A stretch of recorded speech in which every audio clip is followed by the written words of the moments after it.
It's Topic Thunder. It's Topic Thunder. Just acknowledge your knowledge with no scholarships. It's Topic Thunder. It's Topic Thunder. Breaking everything down, tech to politics. It's Topic Thunder. It's Topic Thunder. We don't tell you what you want, we just give you what you need. It's Topic Thunder. It's Topic Thunder. News, brews, and views from these Chi-Town streets. Topic Thunder.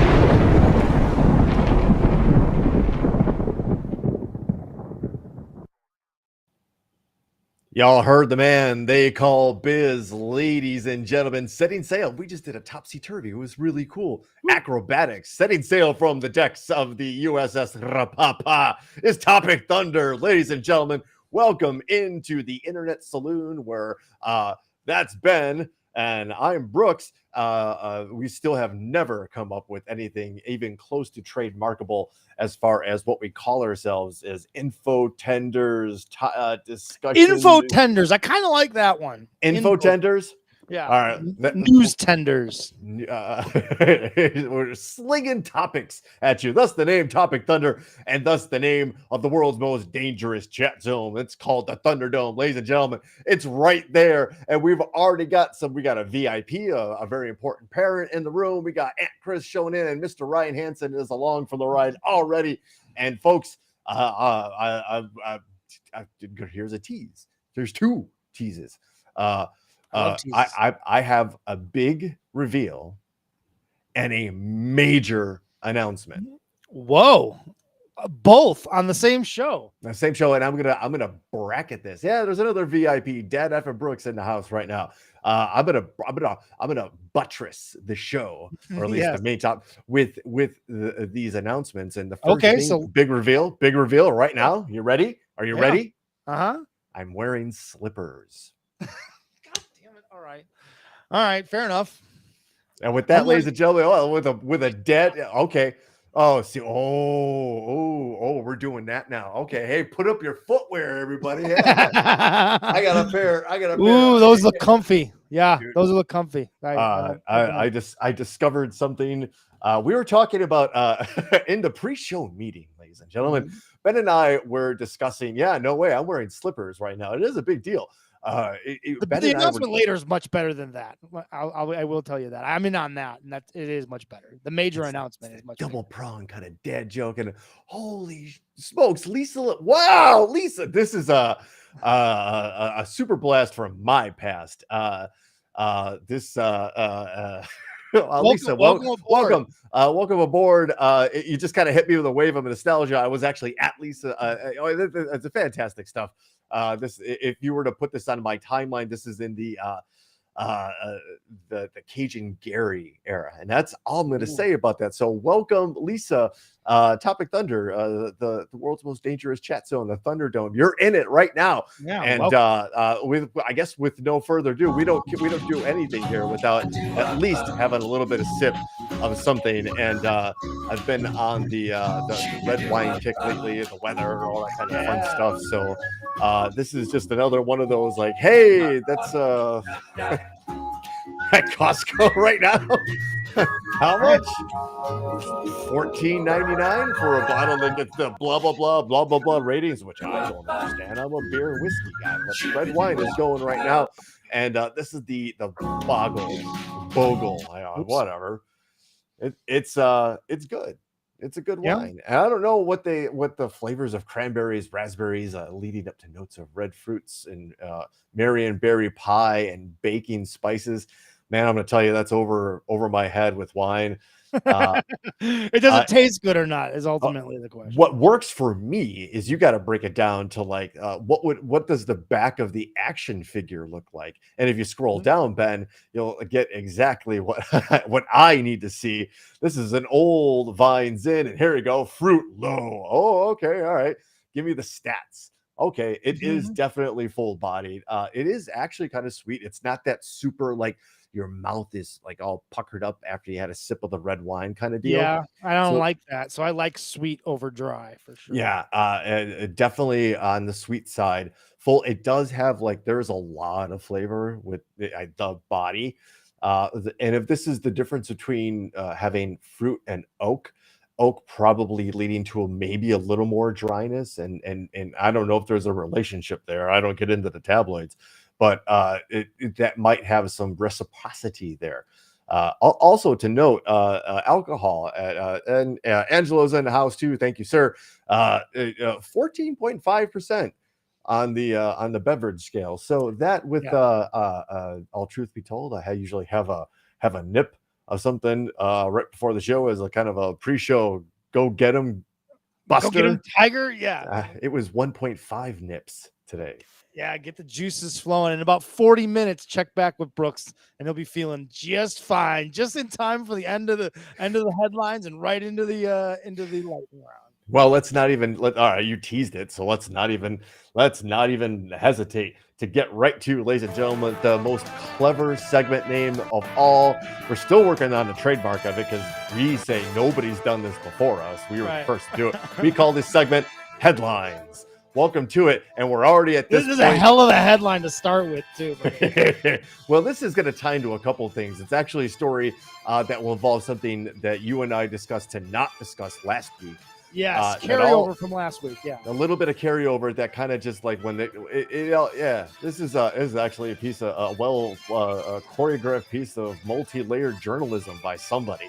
We'll have to thank the endless and tireless crew of Top. Yeah, the people, the guys in the back, in the office, in the bullpen, the guys and gals, the theys and thems as well, because we're completely cool like that and always have been, even before that was cool. But not to brag. No, folks, Damar Hamlin was not replaced by a body double. If you're not familiar with the story of Damar Hamlin, he was the Buffalo Bills NFL football player who was infamously delivered a direct blow to the chest during a play and suffered cardiac arrest shortly thereafter, like within a step and a half. Yeah, he was up, collapsed. And it looked like he was talking shit. And then he just literally just collapsed backwards, like you would see almost in like a cartoon. Now, this is not an unheard of source of cardiac arrest. There are many incidences where car accidents, most notably, would cause a blow to the chest that has led to some sort of cardiac arrhythmia, which would be an arrest, which is when the heartbeat gets way out of whack and things just stop. No, because it's different than a heart attack where things just kind of stop, right? A heart attack is the muscle kind of almost like dying. There's a lot of we're going to get into some medical terms here, but there's some like necrosis too, and there's a blockage. Okay. Blood flow stops. Cardiac arrest is everything is just way out of whack, and it has a lot to do with the rhythm of the heart. And it basically, and I'm not a cardiac specialist. This is my rudimentary understanding of watching codes over a dozen years in medicine and stuff like that. But the sudden blow can cause a massive trauma that can set off a difference in the rhythm of the heart, and it's exactly what happened here. To poor Damar Hamlin. We've all seen it. If you didn't see it, you at least saw a headline of it. This is not the story. The story is that this whole horrific situation that played out on national television has been hijacked by the idea that Mr. Hamlin, actually passed away and had been now replaced with a body double, or in some circles of the internet, a clone. Oh my God. So this is where we're at now. And when the BBC decides to wade into American conspiratorial nonsense like this, yeah, it's they're poking. They're going, haha, look at you. I mean, they got their own problems. Idiots. Yeah. But check this out. This is from the BBC. It's an escalation of rumors that circulated after Mr. Hamlin's injury. The latest allegations claim the player is dead and has been, quote, replaced. The anti-vaccination activists stoking the wild claims on Twitter have provided no proof. When did it start? On Sunday, Mr. Hamlin attended an NFL okay, we already talked about this. He suffered Yeah. a major chest trauma. We don't have to go into it. We don't even have to go into the fact that he actually lost the game. And his first question once coming out of a coma was, did we win? Yeah. Who won the game? Who Yeah. won? And to his credit, the doctor that was there said, you did. Yeah, you won the game of life, sir. You won the game of life. There is a really cool picture of Mr. Hamlin in his that looks like an ICU room from my experience. It actually looks like an emergency room from my experience. There he is giving now his now famously known I guess this is shortly after he woke up. Like they took the breathing tube out just shortly after, like just giving the clearly everybody knows that he's trying to do the heart. Thank you. I love you. Thank you. Right. Right. Of course. Right. Wait. Someone is suggesting something other than that? The same crowd that's going to tell you that they're doing this and it's just their circle game when they're Yeah, throwing up right? right. All right. The same crowd is now like, no, wait. That's the sign of the Freemasons. Oh my God. Okay. Are they for real? Are we here? Of course, this has nothing to do with the horrific injury suffered by Mr. Hamlin at all. Has nothing to do with his miraculous recovery thanks to modern medicine and the only because quick attention of medical staff. Yeah. A highly paid athlete that he got that attention because somebody in the street doesn't have 20 people trained in CPR with AEDs rushing to him within like 20 yards, right? And the real Billy Whack is in the house. So thank you, sir. It's a real reunion here of some Okinaites. Yes, the people of the Mud Turtle. There are at least two of you. The Mud Turtle. There's at least two of you in the world's most dangerous chat room. We call it the Thunderdome. Trademark. That is insane to me that anyone would suggest that is the like some sort of Illuminati hand gesture that he is doing there. It is so clearly obvious, and it is not the only completely ridiculous conspiracy theory going around regarding Damar Hamlin's incident. Yeah, further on in the article, Mr. Hamlin's injury, which resulted in the unprecedented cancellation of an American football match between two top teams, was quickly seized upon by anti-vaccination activists to further their cause. Other influential accounts spreading the most recent rumors included a former reporter for fringe right-wing news outlets and Juanita Broderick, a woman who once accused Bill Clinton of rape and later became a supporter of Donald Trump, in a tweet viewed more than 2.7 million times. God damn it. Everyone thinks Damar Hamlin is dead. The whole thing smells. She did not respond to a request for comment, nor did Mr. Peters. Guess why? Because they're going to get you on record. Not some bullshit fucking tweet. Sorry, pardon my French. Conspiracy theory expert Mike Rothschild, author of the book of the QAnon phenomenon and some of those spreading the rumors of the financial motives, promote their websites, books, and podcasts and unproven cures. These people in the same this is a quote, I guess, from this Mike Rothschild, in the same anti-vaxxers and conspiracy influencers who have spent the last 3 years spreading conspiracy theories about the COVID-19 for money. These people sell basically a bunch of cures on their website while shunning accepted medicine. And in the fact here, they've completely thought now that the only reason that Damar Hamlin had that cardiac arrest was because he had the COVID-19 vaccine. That's it. There's the big one. That is an ongoing theme. It has been kind of bubbling under the surface because it's been talked about with soccer players a lot, because there have been a number of incidents with soccer players having incidents on the field, and these weird anti-vax folks have been tracking this, and every time an athlete drops dead suddenly or has some sort of heart ailment, it is immediate that the comment section is filled with, oh, he got the jab. It's always the jab. You know they're an anti-vaxxer and you know what their agenda is when they refer to it as the jab.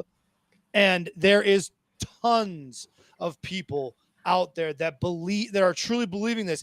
And it's these doctors that that this article is talking about who are doing it for money, that are convincing people like that. I know, like my buddy Ted believes Texas Ted legend. He believes that there are thousands of doctors that he trusts that are saying that the COVID vaccine is dangerous, shouldn't be given to people. He trusts those doctors because those doctors are telling him that the other doctors, the majority of doctors, they're under the influence of big pharma and they can't be trusted. You can trust me.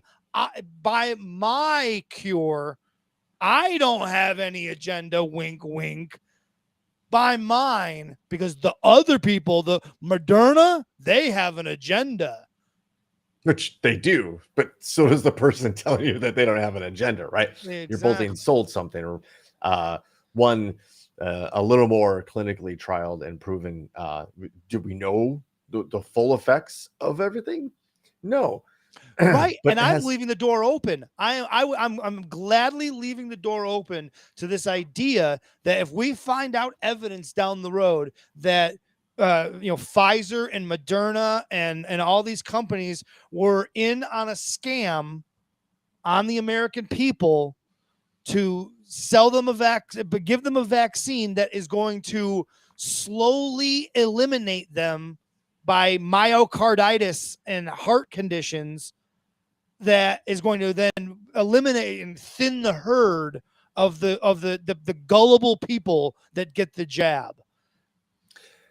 Interesting. I'm open to that if that's possible. It's interesting you say that, and the next story we're going to get into, just because it brings up that very thing, is the myocarditis that allegedly all these people are dying from. So let's first define what myocarditis is. Myo is Latin for muscle. Is that now, should I be bringing up the Twitter link or the AHA Journals link for this? Let's go to the journal first, because there's a very good breakdown of this is a study that was published in the American Health Association Journal. It's a highly respected journal of medicine. I will preface this with it's a lot of research mumbo jumbo, and it's not the full article. It is just summary, because they've gotten to the point where they're not funded enough. They have to. And people's attention spans are not enough that no one's going to actually dig in and read all of the minutia. Give us the highlights. That's what we're looking for. That, and they want you to pay for if you want the stuff. I don't blame them either. One bit, but interesting. Before we get into the study, if you scroll back up really quick, they're going to show you, like right there, that chart on the right hand side, just a little bit further, the metrics. They're telling you basically where the story's been, how many times it's been tweeted, which I think is really interesting. Too. Yeah, right. That's kind of cool, right? They're tracking it. Yeah, 52 news outlets. I'm sure, like, probably had to pony up to get the rights to I don't know. We're not. Come get us. Right. What this study was looking into is, well, first of all, it's a super small sample size. It is 16 patients who are hospitalized at Massachusetts General for Children or Boston's Children's Hospital for myocarditis, presenting with chest pain with elevated cardiac troponin T. So after the jab, okay. Mm-hmm. A couple of things there. Let's go back to myocarditis. Myo meaning muscle, cardi meaning heart, itis meaning inflammation. So it is the inflammation of the heart is just one big muscle with a lot of ligaments and very little fat. So the whole thing is inflamed when you have myocarditis, right? That presents problems. And inflammation anywhere, right? Especially with the engine, right? That's the one spot. If there's one thing that you don't want to have any issues with, it would be your heart. If you could just pick one. That you'd probably start there. The hip, okay. If it's at the heart, sure, right? Whatever. Take Elbow, a liver. I don't give a shit. Right. Yeah, I not the liver. Well, I take half the liver. you know what I'm saying? Not half the liver because the rest Have of it. Take half of it. Whatever. because it will grow back actually as long as you're yeah. not tipping one back. Yeah. You can have a kidney, but yeah, not the heart, right? Wait, my foot. There's some cool things going on with Right. I could do without it if I not had the to. heart, Yeah. right? So you don't want myocarditis, and what they meant by elevated cardiac troponin T, again, just by virtue of being privileged to be in ER rooms when people are having a heart attack. Troponin is I don't remember if it's an enzyme or like a protein that the muscles give off when like they contract, right? And that's something they can in a blood draw tell right away. There are actually two huge components to someone presenting in an ER with a heart attack. One is that blood draw for that particular level, and two is actually a chest X-ray because you can see how big the heart has gotten.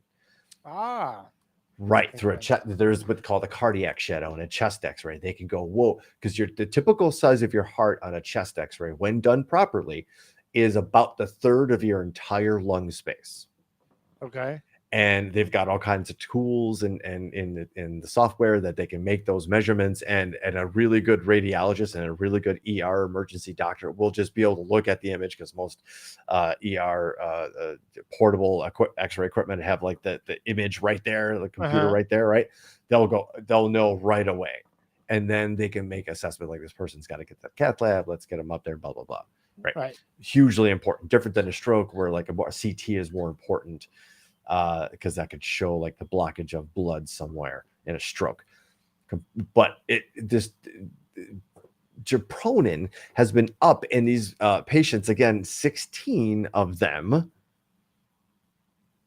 However, so they've done these studies and they matched these comparisons. And let's just get to the conclusion because it's very interesting. The immunoprofiling of vaccinated adolescents and young adults revealed that the mRNA vaccine induced immune responses did not differ between individuals who developed myocarditis and individuals who did not. However, free spike antigen was detected in the blood of adolescents and young adults who developed post-mRNA vaccine myocarditis, advancing insight into its potential underlying cause. Let's repeat that last half sentence. Yeah, because there's a lot of big words going on there. That I'll break that down. I really want to highlight everything after the comma. Advancing insight into its potential underlying cause. Let's break down what they're talking about, because I did a little research before the show, and I want to thank someone who's not on the chat zone right now, but is somebody that catches up with us later on YouTube. Mr. Tony Bones actually sent me this link, and he was asking questions like, "What does this mean? What is And I had to read it and do some further research. But here's what it means: this spike protein that they're mentioning. And we've talked about this on the show. What the coronavirus is the actual like the little bugger, right? Has these they almost look like flat trees that come out of them that they call spikes. Those are the things that latch on to a cell and then fuse to that cell and then start to make their way into the cell. So that's why they call it a spike. What the study is saying is that the vaccine generated the proper immune response. What they're seeing is not the virus molecule or the entity itself. They're seeing the spikes floating around. Now, if you have these things that are just kind of floating around that are not being taken care, in my opinion, not being taken care of by your immune system, and these things have a tendency to already know to gravitate towards the heart for whatever reason, I could see this being what about this particular patient, again, only 16 in the study. So we're not Right. talking about a huge, that we have to be careful when we say things like this study says. 16 people. That is a super small sample size. To really make conclusions, you need thousands. Right. The lesser the number, the more you're kind of extrapolating and kind of going, well, these are the trends. Guessing them almost a little bit. Once you start getting more and more data, then you're going, well, okay, we're not guessing anymore. These are the trends. It has to do with they had influenza at the same time. They're at a genetic predisposition. They had some undiagnosed immunocompromised disease, whatever. Like I get 16 people. So let's admit that there's something going on that has more to do with basically the remnants of the destroyed coronavirus cell.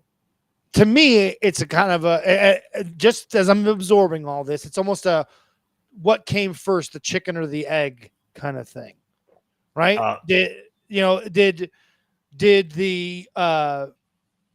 the virus cause these? Did they break off on their own, or did the vaccine cause these breakoffs, and now they're just floating around? Like, that's interesting.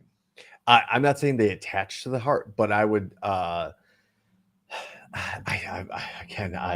This is not my wheelhouse. Nothing is my wheelhouse. Bringing interesting conversation is my wheelhouse, right?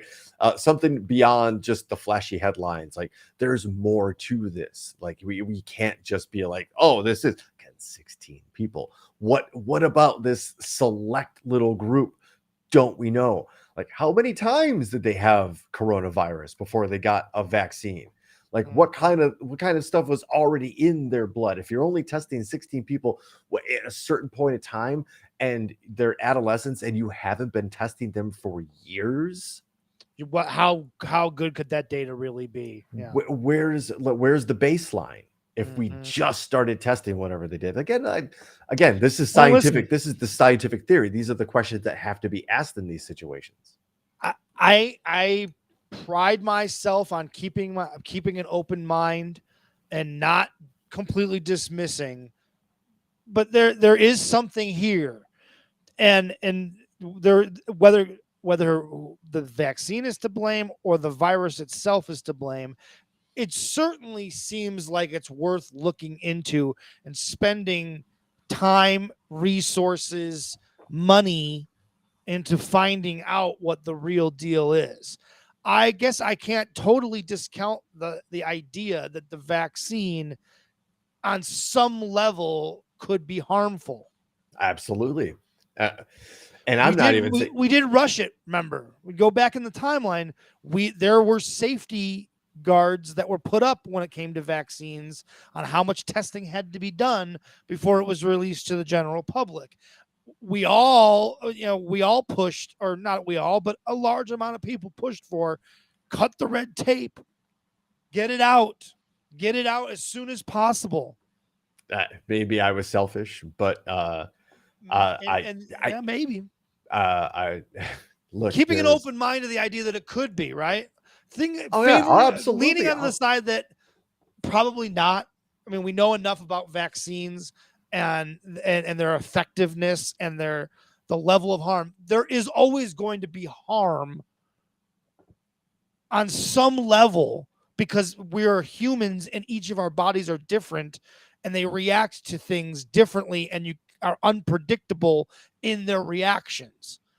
So yes, any vaccine is likely to have some level of harm to a segment of the human populace.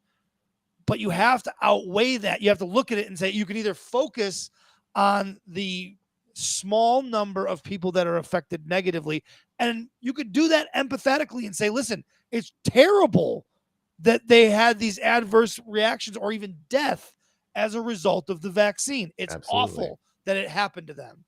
However, there are billions of people at this point that have been vaccinated, been boosted, and had no adverse effects.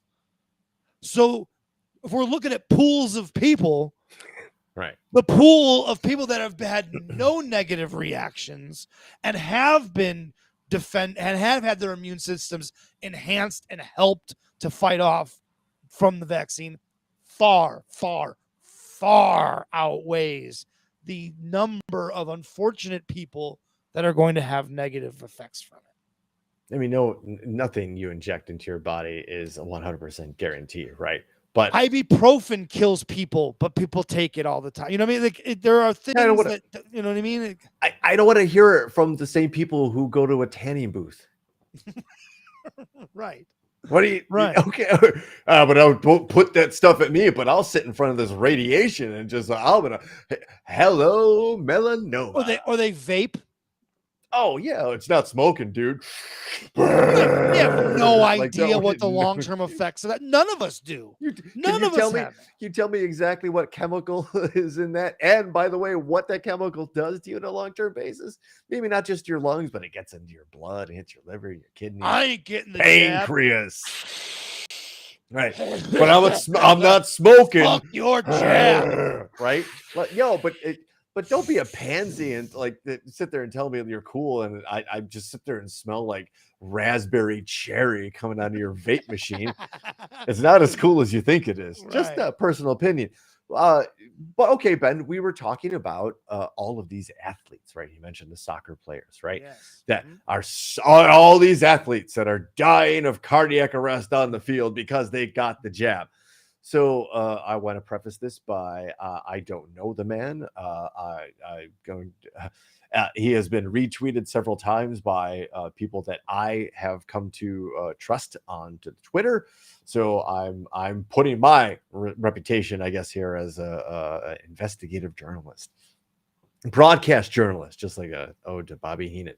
But Eric Burnett is an internal medicine doctor. And has a very interesting take about the data and has gone through the data presented. So first, he retweets on this Liz Wheeler tweet. Not going to go too much into Liz Wheeler, but she's everything that this show is basically against.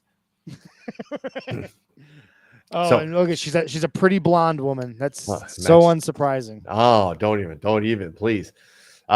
1 in 5,000 young men, I mean, you can see it, have heart issues from the COVID vax. Really? Where's that coming from? That's a lot of dead men. Mm-hmm. And I mean, that's like, we don't have. Well, they're not saying dead. They're just saying heart issues. Heart issues. Okay. I'm sorry. Fine. So being fair and balanced. Yearly comatose cordis. I think that is, I'm not sure what that means. Comatoria would probably Comosha maybe. It's court is, I don't know. I'll have to look it up. Anyway, just we could hear right there. Here's the one that gets me. almost 1,600 athletic cardiac arrests since January of 2021. 69% fatal. Wait a minute. Where? But science ignores all this. Okay.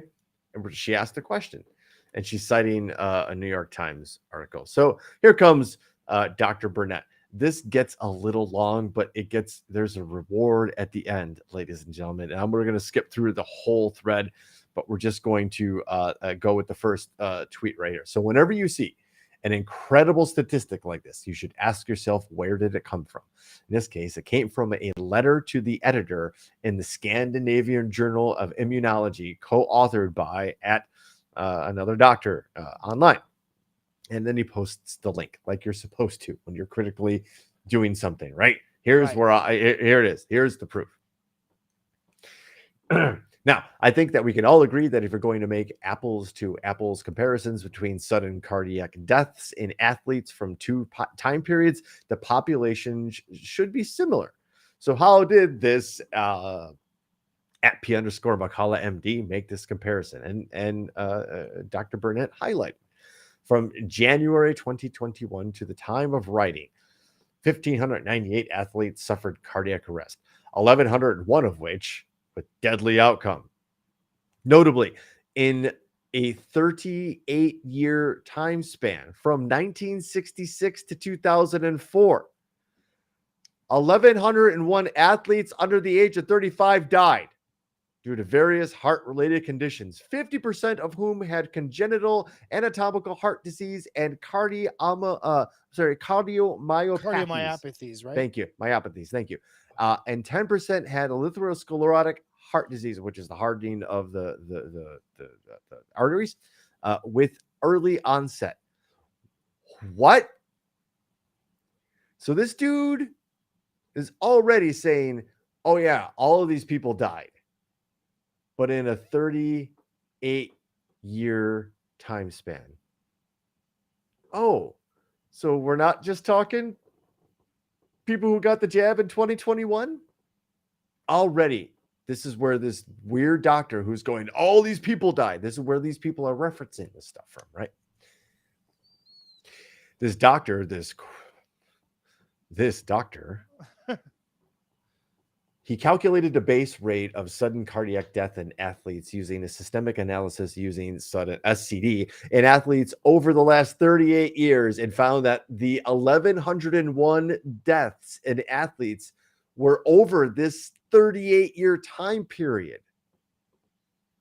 The sensationalism of that number without going, oh yeah, 1,100 of these athletes died of the almost 1,600 had this cardiac event. 1,100 died. 38 years. Yeah. And they're comparing that. Well, hold on. I guess I'm not wrapping my head around this completely. So let's scroll back up then to the tweet. Yeah.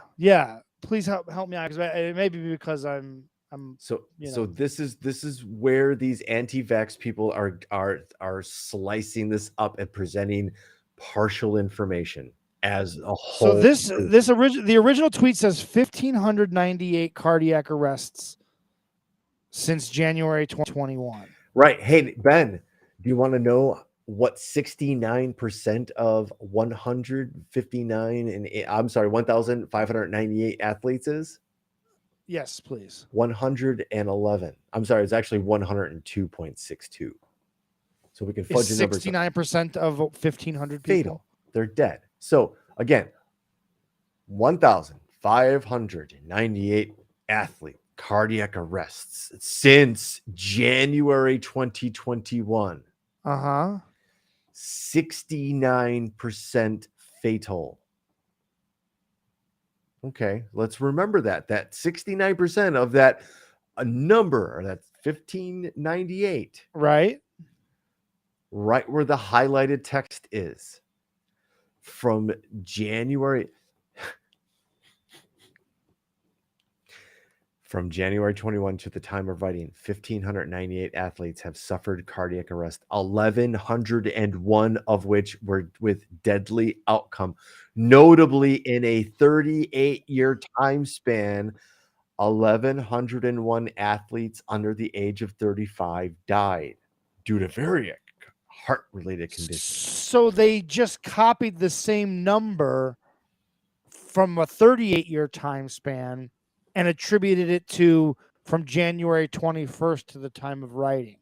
They're trying to tell you that this was because this 1,100 athletes that died were because of the COVID vaccine. But the 1,100 athletes that died was over a 38-year time span. Have nothing to do with COVID. Yeah, like, wait a minute. And they say from it right there. 1966 to 2004. Let's keep going, because Dr. Burnett, this goes places, folks. And thank you, Lisa. Those are very nice comments. Yes, this please. goes places. This goes. Tell your places. friends. Tell your friends too. We're gonna hold on. I'm gonna keep scrolling down. So there's another highlighted section. So he's criticizing this particular doctor who's making these absurd claims, right? That is way pre-COVID, is way pre-SARS as far as we know, as an airborne disease, especially the way it could affect any kind of cardiac or any internal organ, because we always assume the SARS thing with being a respiratory illness. So Dr. Burnett challenging Dr. McCullough. he's going to make a direct comparison to the study population. He's going to stick to the strict definitions outlined above, which is a peer-reviewed source or an official sudden cardiac disease registry. Did he use this for his comparison? No. He used a website called goodsciencing.com/COVID/athletes-suffer-cardiac arrest-die-after COVID shot.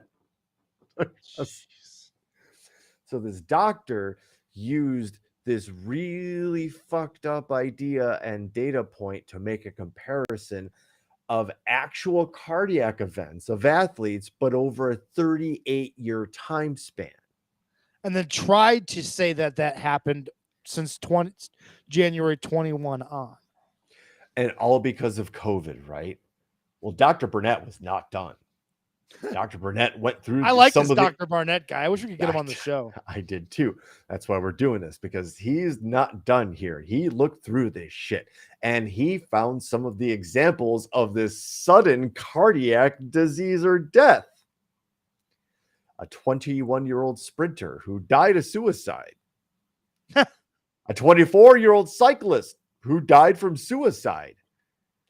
A 49-year-old former shot put champion who died in a car accident. These are all included in that 1,101? In the study. A 17-year-old high school basketball player who drowned in a hot tub. A 24-year-old footballer who got myocarditis after COVID and didn't die. They counted him among the dead? They counted him among the dead. 26-year-old footballer who died from leukemia. From COVID, clearly. A 16-year-old hockey player who had myocarditis following COVID. He didn't die. His vaccination status is unknown. 69-year-old man who had keen runner fell off a cliff. So we can clearly say, and everybody's welcome to, you see this gentleman is at Dr._Eric_B on Twitter. Please, I always like to put my sources out there and get your engagement on that, because I've read it several times. Actually, I would never bring it to the show unless I thought like it was worth talking about. So we have to be very careful with so-called experts, and especially these one tweeters who are like, yeah, you're that Liz Wheeler, that first tweet that we talked about didn't have an MD in her Twitter handle. At least these two do, right? So let's let the doctors battle it out. But come on, this is the source. This is the level of disinformation, right? This is what the truth. Again, we're free to admit, and Ben and I are both, and I'm sure a lot of people agree was it rushed? Operation Lightspeed? Yes, absolutely. Did it help a lot of people in a very scary time when we didn't have another option and we're scratching for treatments and being told ivermectin and bleach, ultraviolet light down your throat? Meanwhile, ICUs are overrun by people on ventilators. At personal experience, and I'm not I don't want to make this like a big but as an x-ray tech, I within the same week, where I work, we rotate people through the entire hospital. So what I saw a gentleman come in to the emergency room who couldn't breathe, was having chest pain, and we did a chest x-ray and he could barely stand. We had to do it in a wheelchair. It was all kind of fun, right? 2 hours later, we're getting a call. Hey, we need a chest x-ray on this patient because we just intubated him. Oh, in the ED? Okay, cool. And then later on in that week, went up to the ICU and there's my friend hooked up to everything under God's sun and nurses in full, you can't even see their face, just and then the next week you go up there and you walk past a room where you expect to see your friend and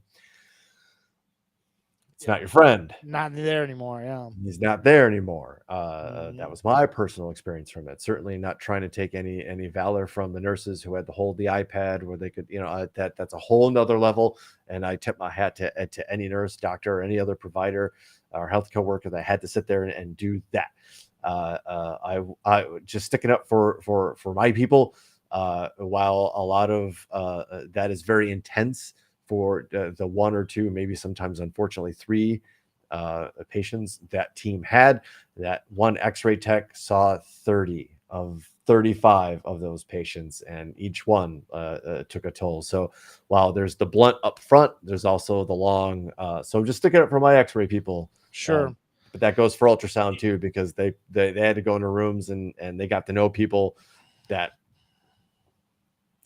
weren't there anymore. Anyway, Sucks. To put a little bit of a bow on this, I'm just sitting here thinking, like, how did we get to a place where so many people are so distrustful of science and the medical community? Like, there are so many people, like my buddy Ted, who truly believes that the big pharma, and I understand, and I get it, man. They're big pharma is a thing, and they are an evil entity. I'm not discounting that, but we have such a distrust of the pharmaceutical industry and the medical industry that otherwise intelligent people that should know better and should understand. Like, again, you're talking about a large group of people that have been unaffected and a small group of people that have been affected. To focus on the small group is the wrong way to look at it. right. The good of the many outweighs the good of the few or the one. Right. But we have such a distrust, and how sad it is that we're at a place where so many people have this distrust of medicine and of science, and are willing to believe fringe science because it confirms that bias for them. How they feel. Let's be Right. clear about the bias. It's how they feel Right. things should be, or how science is conducted. And it's okay to have an opinion, but look, if you're going to try to argue with somebody who's got 30 years in a very specific field like virology, Right. like that person has been academic, or at least has a lifetime dedicated to that. They're not doing that for the money. Sure, I agree with you, Ben. There are huge problems with not only the medical field, pharmaceutical, medical equipment, you name it, right? Absolutely. There's price gouging, and insurance companies are involved in this too, because they're looking to get their take. And that's how, equipment manufacturers, oh yeah, and fuck you, Moderna, for taking $2.5 billion of taxpayer money, while then offering the what we paid for vaccine for a mere $21, and now you just raised it to $120. See, now that is a fucking problem, right? And that's why people start to distrust that industry and that cornerstone of medicine. If only there was some sort of entity that could come in and say, hey, fuck you. We're revoking your charter, your license, your ability to do business, I don't know, in this country. And we're just going to just take your stuff. And since we have already paid for it, we're just going to make sure it remains cheap and easy for the people that actually pay for it to receive it. And folks, that's called socialism. Imagine that.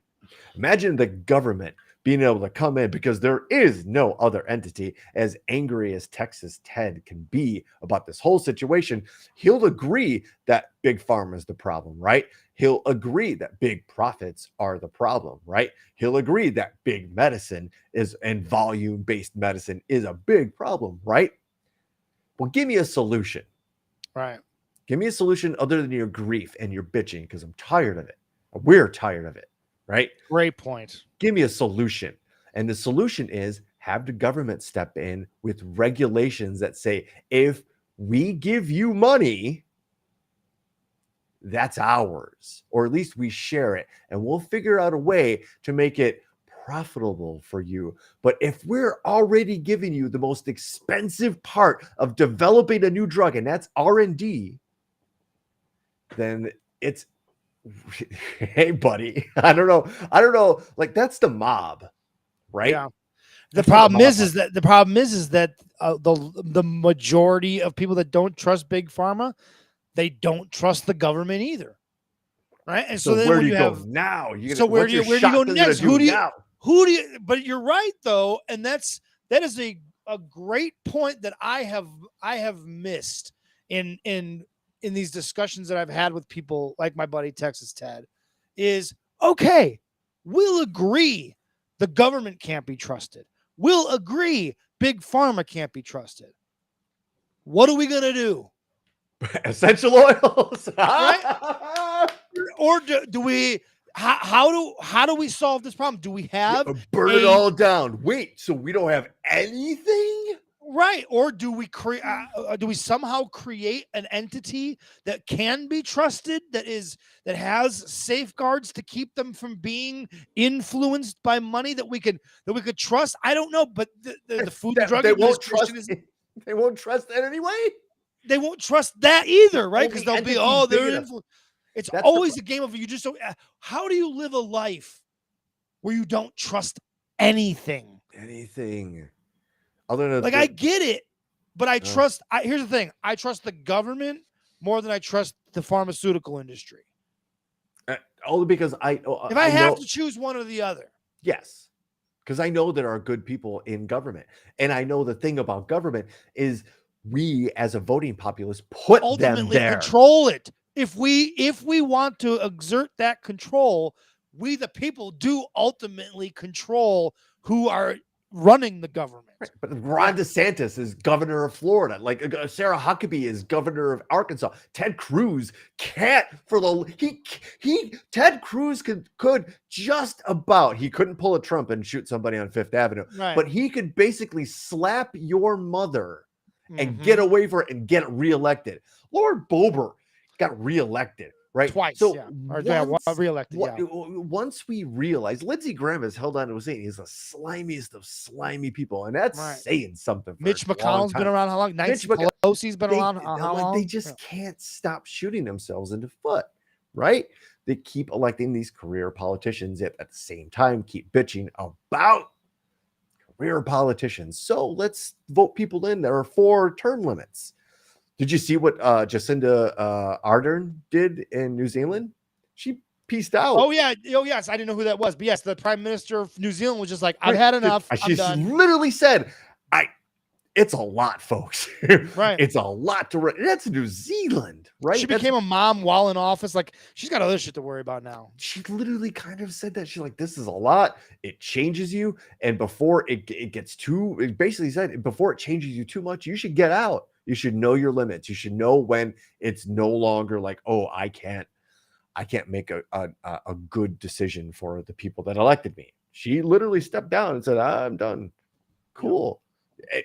I wish more would admit that. And I wish more people would spend time looking at the people that they vote for. And I wish more people would vote. We have spent an amazing amount of time on one topic today. So that we haven't even gotten past the first. Oh shit! I know, right? And we're 53 minutes in, so we're gonna have to do some editing on the fly, I think. Right? Ooh, well, okay. So let's. But really, we can't because these are all such good stories. We may just have to go a little bit more quickly. Okay, we may have to edit ourselves and our comments. All right, are you ready for the like flashcards? the hyper round. All right, everybody get ready to throw it into light speed.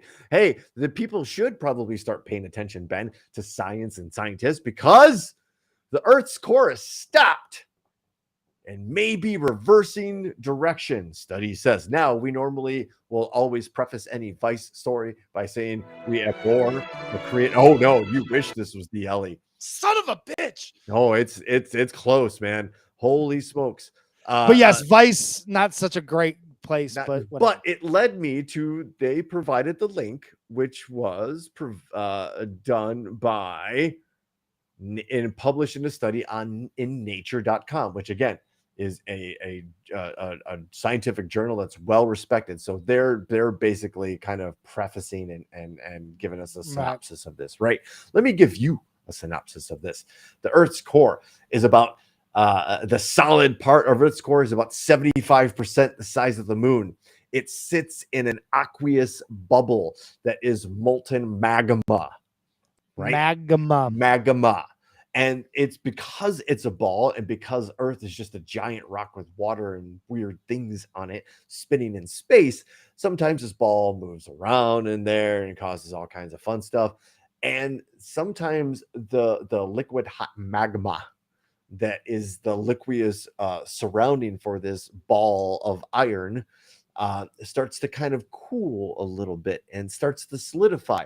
So the ball stops rotating. And every once in a while, because this thing's iron, and while we don't know, because we don't really have much of a record of the people on Earth monitoring, and it's probably the hardest thing. We know more about things in space, in outer space, than we know about the core of the Earth because it's so hard to friggin' study, right? Sure. It's 3,000 miles to the core of the Earth, and it's not like you can drill down there. Right, you can't even dig. Like no, you would never. You would die once it penetrated that bubble of liquid hot magma. It would. I mean, okay, game over forever. Well, that's when Cthulhu kind of creeps out and Godzilla then shows up. Do we really want to figure out what's there? Yeah, no, we don't. Sometimes questions are bad. Yes, this is one of those times. This is one of those times. But so we'll not actually know. What does that mean, Brooks? What are you talking about? The Earth's core has stopped rotating and might reverse. Well, we know that the magnetic field around the planet reverses all the time. It's almost, there's a schedule almost when it does. We don't exactly know why, but something I remember in school told me that iron is magnetic. Yeah. And that would make sense that if something, the magnetic stopped spinning and started spinning in a different direction, then the magnetic field would flow. Not a scientist. That sounds bad. Just an X-ray tech by trade. That sounds bad. So, what you're describing there's a lot of climate. So they apparently, this has been going on for the better part of a decade now, and the Earth's core kind of reached its spinning peak about 2009. That might coincide with any kind of climate change or rapid changes in the planet, or a bunch of whales and dolphins beaching themselves, giant squids all of a sudden in the last 10 years just floating up the shore dead. That there's nothing crazy going on the planet. No. with birds and bees and all plants and human beings. Right, human beings. Yeah. No, you couldn't trace it to around that same time, could you? There's nothing crazy going on with ice shelves in Antarctica, right? Oh, God, wait, we're wrong. Oh, we're wrong. Shit. Nobody told me about this. Why didn't somebody tell me? Oh, shit! The ice shelves are melting. Oh, they're not just melting, Ben. An ice shelf 5 times the size of the nation island of Malta just cracked off from the Brunt ice shelf in Antarctica. I hear it's lovely this time of year. Hold on. The new berg. Nope. Son of a fucking. We gotta step on it here. But the new iceberg, literally almost 1,550 square kilometers, and it's around 150 meters thick. We could do those translations later. You can do those at home. Your homework. We should know the metric system anyway. We're lesser for it. But folks, when you just hear something 5 times the size of a recognized sovereign island state just cracking off into the ocean, let's just be very gentle and understanding of the climate change thing that's going on. And while we might not be 100% responsible for everything going on, because the planet certainly goes through changes, we know that. Pouring gasoline on those changes or doing nothing to protect ourselves in this instance from those probably changes, not the greatest way. Probably not the greatest way. But let's kind of skip the next 2 stories. We can skip that, but they're super important. Yes, we'll get back to that guy though. That is a good story because I want to bring up, but that's another long discussion. I think that's a rabbit hole we fall down to that we don't have time. Yes, it is. But the next one, let's give a little love and shout out to my new favorite video to watch. Let's see what sort of nonsense Tucker Carlson is spouting out today. Oh God, this guy. When not outright spouting out Russian propaganda points, he's saying stuff like this. Why do they hate tobacco? And it's not because it causes cancer. They don't care about your health. They closed the gyms during COVID. Anyone who closed a gym during a pandemic that killed people who were fat clearly doesn't care about your health at all. What? They hate nicotine. They love THC. They're promoting weed to your children, but they're not letting you use tobacco or even non-tobacco nicotine delivery devices, which don't cause cancer. Why do they hate nicotine? Because nicotine frees your mind and THC makes you compliant and passive. That's why they hate it. It's a real threat to them. Why do they hate tobacco? What? What? What the fuck is he talking about? To the other side. I'm telling you, this guy is. I mean, we already established this because we read the stories before. This guy is a complete act. This whole thing is like, and I know that it's Chicago sports radio. It's a Chicago sports radio reference that like very few people will get, but Brooks will. This guy is doing Mike North. He's doing a political Mike North impersonation. He's saying crazy shit so that we'll go, look at this crazy guy saying crazy shit. And he thinks that that's good attention. Because it's the modern day Stephen A. Smith. Yes. Just somebody out there saying something that they know is inflammatory because it's just troll. It's just a high level trolling. And I'm the fucking king of that shit. So we could smell our own. Tucker Carlson is a troll. But why do they hate tobacco, Ben? Why? Why do they hate tobacco? It makes you complicit. Well, first of all, I dare anybody who goes to a wherever you buy your cigarettes, a gas station, liquor store, whatever, tobacco store. If you're buying prepackaged cigarettes, I dare you to smoke a real tobacco cigarette. Go in there and go, can somebody roll me a real cigarette with real tobacco? I dare you. Yeah. Because after 1-2 puffs, if you're not green in the face or having some sort of life experience, one of my friends growing up, my best friends growing up, he rolled his own cigarettes when we were in high school. That's a man. And he did it for as long as, I mean, I probably still does it to this day. He smokes, he rolls his own cigarettes. Even the person smoking Camel non-filters, I dare you. Adrian, that was her punishment for smoking when she was a kid. She had to smoke unfiltered cigarettes.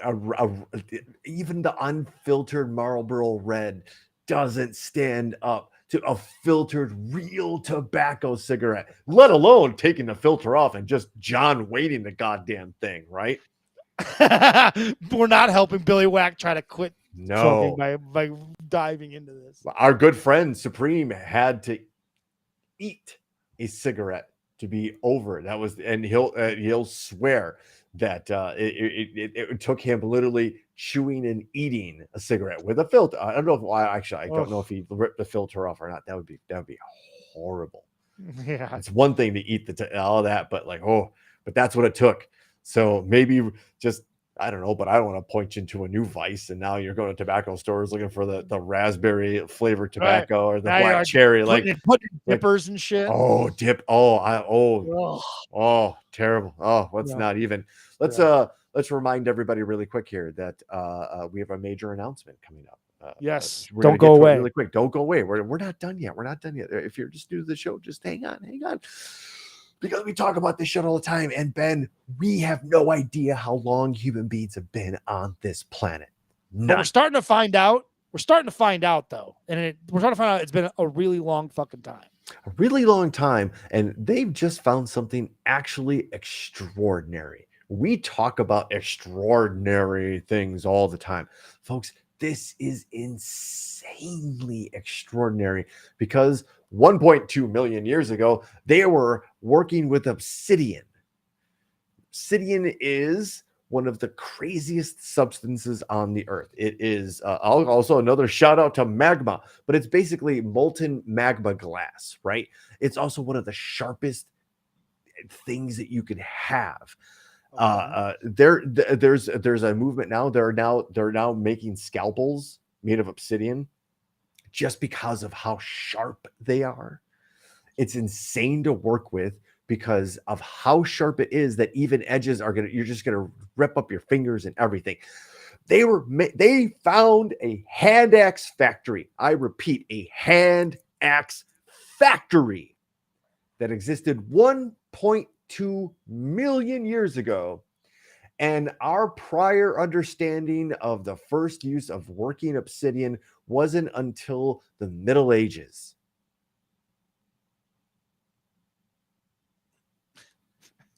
And it's not like they just found an axe. Oh no. 1.2. No, they found an axe factory. So that is 1.2 million years old. And it's not like they said, don't tell me there wasn't a civilization on this planet millions of years ago. Don't tell me. And it's not like they said, oh, we've got to move the timeline back 1,000 years, 10,000 years. No, we've got to move the timeline back 1.2 million years ago. So again, people sometimes can't wrap numbers around their head. A million is a lot. A million years is an incredibly long time. Like you almost can't wrap your head around how long a million years. This is before Neanderthals. This is before the Denisovian people that we talked about, because those people only go back hundreds of thousands of years. And those were new species that that were immigrating and coming in and new species of human beings. Here we have a hand axe factory, and they actually have a startling number. They found a cache of 578 stone tools. All of those tools, save for 3, were sculpted from obsidian. They show through statistical analysis that this was a focused activity, that a very standardized hand axe was produced, and this was the stone tool workshop. They found multiple, over hundreds of examples, that it wasn't just a one-off. There was a design involved in this. We make it look like this. Right. That's a factory. Right. It's a factory. 575 pieces of worked obsidian that were tools. Yeah. Not just like it broke off and we use it. No, like it was made into something shaped. Yeah, purposely. Yeah. Telling you, man, there's more and more evidence that shows that there was a civilization, a highly advanced civilization. And we've talked about this before. Our civilization, which we consider ourselves to be pretty highly advanced at this point, right? Like we're talking to each other from 2 different states via computer and broadcasting it to, hundreds of people and thousands of people. Right. Whatever, thousands. Sure. Millions. But we're a fairly highly advanced society. If something catastrophic were to happen today, there would be almost no evidence of our existence within a few thousand years. Now, 1,000,000 years is an incredibly long time. There could be a society that was every bit, if not more advanced than us right now, that existed 1,000,000 years ago, that we would have very little to no evidence that they existed. We might not recognize them as human, like Homo sapiens, right. What we think right now, right? Because genealogically, genetically, it's proven that they were probably more what we would crudely say, I guess, is ape-like. Right. Yeah. Their foreheads would be different. Their postures would be different. Hips, where the big bones, how big they, But yes, absolutely 1,000% with Ben on this one. Graham Hancock. We're all with Graham Hancock. And it's just the idea that we know what happened. Like Also, dinosaurs might have had cars and clothes. Look, we cannot discount that. Cannot disconfirm nor confirm. It might be like that. Remember that like Muppet-like show Dinosaurs on ABC back in the day? That was past my time. Yeah. Who's the baby? Who's the baby? Remember? Yeah, no. I'll tell you who the baby is because we're gonna skip right to it. Actually, any one of those stories we talked about could probably have been the Ellie. We're actually gonna skip what I thought was gonna be the Ellie because we have to say happy birthday to the official. Well, I guess there's the official pet name of the show. We're a huge fan of Fiona the hippo here. Hold on. But we're not. Before we get to that, I feel compelled. You never saw this show? I know what you're talking about, but it was something I was probably like. Yeah, this is entirely possible that dinosaurs lived like this. We don't know. Yeah, not the mom. We're gonna get banned. This episode's gonna get banned in Canada again. In Canada or in Saskatchewan. We won't be seen in Quebec, Regina. Yep. We have no idea. I remember this. Yeah, I wasn't a fan. This was like. Understand. Like I've already seen this show in my lifetime. I've already seen this show in reruns as the Honeymooners, and then like in cartoon form as the Flintstones and the Jetsons. So correct. At this point, yes, this is a cheap ripoff of all of those things, no question. Yeah, and I was like, okay, I think I was probably already into like I was probably into my teens when that came out, so I was already reading comic books and like realizing it, like oh my god, like GI Joes were actually killing people, and like Batman's actually not like a dude in like tights with a very questionable relationship with a younger man, and Cesar Romero wasn't the Joker with a mustache. We're not gonna play the video because I guess it's like 3.5 minutes, and ideally, I mean, we can actually let's maybe the first couple of minutes because today or yesterday actually was the birthday of our favorite show mascot, Fiona the hippo. The hippo that was famously born 6 weeks premature at the Cincinnati Zoo. I believe she was 29 pounds when she was born. The typical hippo when born is 55 to 100 pounds. Oh, it's not playing. I screwed something up here. Hold on. It's okay. What this has never been done before, and they had to literally write a playbook on how to kind of nurse a preemie hippo back to health, and it's just the cutest little thing. And even she is our unofficial mascot, official mascot. Mm-hmm. Look at her, look at her. She's so tubby and cute. She's got the famous ear wiggle. She loves people, even though hippos are one of the most dangerous animals to roam right. the planet. You think she loves you, but really she's trying to eat you. Yeah. If she could get they're through not, that class, they're not even. They're herbivores. They're not. You're right. Omnivores. They wouldn't eat you. They would just kill you. They just want to fuck you up. Yeah, they just want you to get away from them. That's what they really want. They just want you to get the fuck away from them. Us. Yeah, they like, are nature. Yeah. No big deal. It's just a fucking sea cow. Giant fucking sea cows. Well, just notice that she was 100 pounds on her second birthday, which meant like she finally hit like some sort of healthy weight. Oh, but holy smokes, does this babe get big? Yikes! Look at that. And if we keep watching the video, like, look at this. She knows. She gets what's going on here, right? There she is, play fight. Well, this is hilarious. This is super cute. And a reminder that like look at me. I'm riding my brother's back. Or is it a brother or sister, right? It's the sister. That could have been the mom too. Oh, okay, gotcha. It was because she's the only sibling. She was the only sibling. It was that would have been BB, her mom. Gotcha. Look at that. She's fucking huge now. Oh yeah. Like again, We live in some weird, crazy paradise that creatures like this exist, and we could sit there and like nurse one into good health, and it's clearly now. All right, oh, here we go. We got to hang on because she's not only on a biggest, but now we get a special guest appearance by Fritz. Oh, that's right. Just to show you the size comparison, Fritz was a healthy born baby hippo. That's him right there. Nope. No, not That's yet. still Fiona. She's still a little small, and she might always kind of be a little small, just because she was preemie. And I don't know. I'm speaking like a zoologist. Like I know what I'm fucking talking about. You know like you know what the fuck you're talking about when it comes. That's what we do here at Top of the. There's Fritz.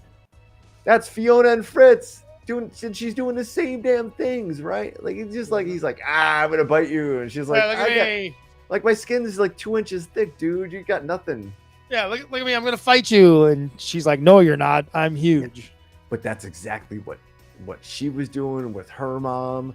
Like, and that's how they learn how to. That's how you play to fight. The dogs do the same thing. Like playing is practice fighting for them. Look at that. When you look at the face of a hippo, like it's you can't help but be like, "Aw." Like it's an automatic reaction. You're just like, "Oh, look at that face." And then it's with coming knowledge at you, of then it opens its mouth and it just goes boom and snaps it kills your you. femurs and then drags you out to the plains where the leopards are going to come and get you. And it knows what it's doing. Yeah, ladies and gentlemen, we teased at the open of the show a major announcement, and we don't exactly tease here. We always deliver. All right, folks, we don't miss that E spot I keep hearing about. The G spot. We don't miss that ever.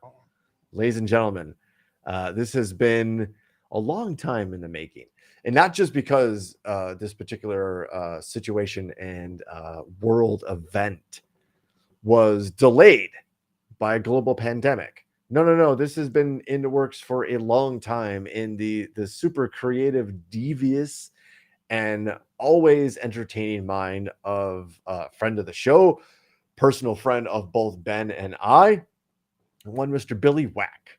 So, ladies and gentlemen, a major announcement.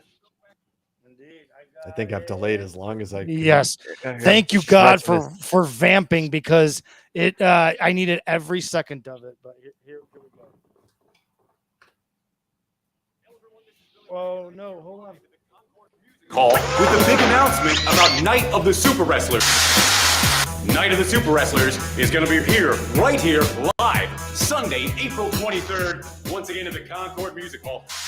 Make sure you stay tuned to this YouTube channel. You're going to find out more and more about what the Super Wrestlers are. It's a strange new universe of pro wrestling coming to you. And tickets go on sale right now. Woo! Go get them. Ladies and gentlemen, I'm letting you know right now that I'm going to be at Night of the Super Wrestlers. April 23rd. I will be there. I encourage everybody to look. Who's the character we were trying to pitch to Billy Whack that we came up with? Oh, I wrote it down. I have to go through. Doctor something. He was a doctor from New Jersey. Bada Bing, Dr. Bada Bing or something like that. Yeah, there's probably too many doctors. God damn it, I can't remember. Yeah, but Night of the Super Wrestlers, April 23rd, the Concord Music Hall. Folks, look, we've supported causes in the past, whether it is a charitable cause with Cajun Navy or World Central Kitchen, to our good friend and friend of the show. They call me Biz, his clothing line, Get Shiesty. But we want to support this endeavor. And folks, I've been privy to some of the stuff, although I'm going to be honest with you, I have no idea, honestly, what the hell this is all about. And I'm not this is not, I'm not Billy Whack. That's all you got. I'm not kayfabing you. I'm not kayfabing anybody. Like, I know the characters, and I have some loose idea, because this has been something that has been a life's passion for my dear friend for a long time, and he's finally getting to kind of materialize it.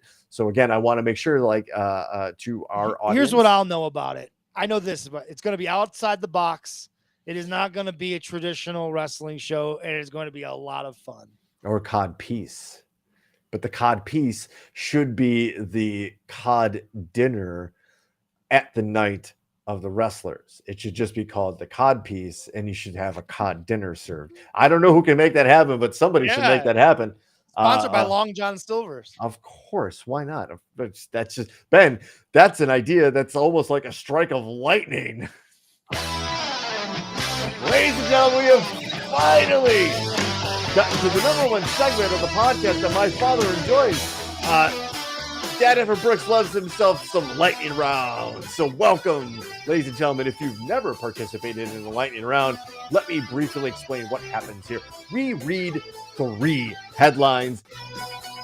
One gets chosen. They all enter the Thunderdome, and it's the Thunderdome that makes the decision, folks. So the votes matter, as you know. We don't settle around for any dilly-dally, especially while we're running so late. So, folks, here we go. Up against the clock. Up against the clock. Here we go. We got to do this. Headline number 1. Topless woman vandalizes downtown Fargo church. That's good. Right out of the box. That's pretty good. Woman sues concert venue after getting so drunk at a show that she blew up $10 million worth of homes. Whoa. And headline number 3. Fish play Pokemon and accidentally commit credit card fraud. So, ladies and gentlemen, and fish or like fish? FISH, actual Gotcha. critters, Okay. the actual animals. All right, that's even more bizarre. It would have been pretty bizarre if it was the band Hey fish. man, Train Station just came over and just used my credit card to buy a bunch of weird shit on Pokemon eBay. Go. Yeah. He got all these coins and it's going on. I don't understand what this Pokemon thing is, but I've got a $200 charge on my account, and the members of Fish are in my living room. No, so folks, as you are giving really serious consideration to these stories and headlines, let's go over them just one more time, shall we? Headline number 1. Topless woman vandalizes downtown Fargo church. Headline number 2. Woman sues concert venue after getting so drunk at a show that she blew up $10 million worth of homes. And headline number 3, fish play Pokemon and accidentally commit credit card fraud. And from the mind of our co-writer Ryan Hansen, we have Free the Nipple. Free the Nipple goes aggro. Ms. Chaos and Fish Jacked. The votes are rolling in. Billy Whack is going with number 2. Adrian is going with number 2. They Call Me Biz going with number 2. Ma Jordan going number 2. Aunt Chris going with number 3. Fish Pokemon. Number 2 seems to be running away with this now. Gigi's going with number 2. Ryan Hansen's going with number 2. I think we have a clear winner at this point. We can call it, since we're already up against the clock as it is, I think we can call this one. And go with number 2. We should, and unfortunately, because we're so against the clock, this would actually. Sorry, Dad, Evan Brooks. We apologize. Yeah, no, 3's a solid one too. It's a solid pick. Of course, this is a democracy, and everything is chosen by you, the people. So you have spoken. And a woman sues a concert venue after getting so drunk at a show that she blew up $10 million worth of homes. These days. Oh, and by the way, this is from oh boy, here we go. Let me send this to Ben. So there's got to be a mug shot of this lady, right? Ooh, there's a picture, that's for sure. We don't vet the lightning round stories as well as we vet other stories. So bear with me as we go off a story from whiskeyriff.com. Hello. These days, you can see pretty much anybody you can sue pretty much anybody for pretty much anything. Remember the guy who sued his parents for throwing his $29,000 porn collection out and won? Or back in 2021, when a Texas man sued a bar for getting him so drunk that he got into a fight and got his ass kicked. In fact, lawsuits against bars by people who get We heard drunk something that aren't sounded off. entirely uncommon. But this one might be the most costly. A Canadian woman is suing Ovations Ontario Food Services, the food and beverage service provider for Budweiser Gardens Arena in London, Ontario. Hello. After she attended a Marilyn Manson concert and apparently got so fucked up that she crashed her car into a house, breaking a gas line that triggered an explosion and caused between $10 to $15 million in damage to 4 separate homes. The 24-year-old Daniela Lease pleaded guilty to 4 counts of impaired driving and was sentenced to 3 years in prison back in 2021. But now she's pointing a finger for the damage at the bartenders. According to the complaint, the woman and her father are seeking a ruling in the court that Ovations Ontario is responsible for any awards against her, including any judgment in 6 lawsuits that have currently been filed by the owners of the damaged homes. And the lawsuit, Lease claims that any damages caused by her wreck were, quote, caused or contributed to by the negligence, breach of duty, breach of contract of the food service provider at the concert venue, and that the Ovation staff were not properly trained, resulting in serving her alcohol when they knew she was intoxicated. Good luck to you, lady. I think we've all been to concerts. We've all been... I've been pretty fucked up at some concerts. Yeah. I as well, and well overserved, and doing your best to hold your shit together, walking up in that line, just trying to hold to, like, not sway too much and keep your legs straight ahead. But you need that one last beer because, well, you know, fucking whoever is going to be wrapping up soon. Yes, but to actually blame, you know, to first of all, not understanding. There's a hell of an explosion. I don't know if you saw the video while you were reading, but there's video of the explosion that was pretty fucking impressive. When you damage 4 different homes, and apparently, you know, those homes are not cheap. No. Yeah, you know, maybe, I don't know. Call a cab. I don't know. But hey, a long one, but still not too long. I thought we did a good job. No, we got it in the time frame that we try to keep within. We had a couple of new visitors to the Thunderdome, so welcome, Lisa, and we had the cast of usuals. Of course, we are so grateful for. Thank you so much as you join us on YouTube, Twitch, Facebook, wherever else this is going. Hopefully, illegally somewhere cool like North Korea. That'd be great if we were in North Korea. Could you imagine if we're huge in North Korea and we don't know That'd be it? so wicked that Kim Jong-un loves us for some weird reason. Anyway, pipe dreams, those wet dreams. Anyway, thanks for joining us. We do this every Wednesday night, 7 o'clock Central Standard Time.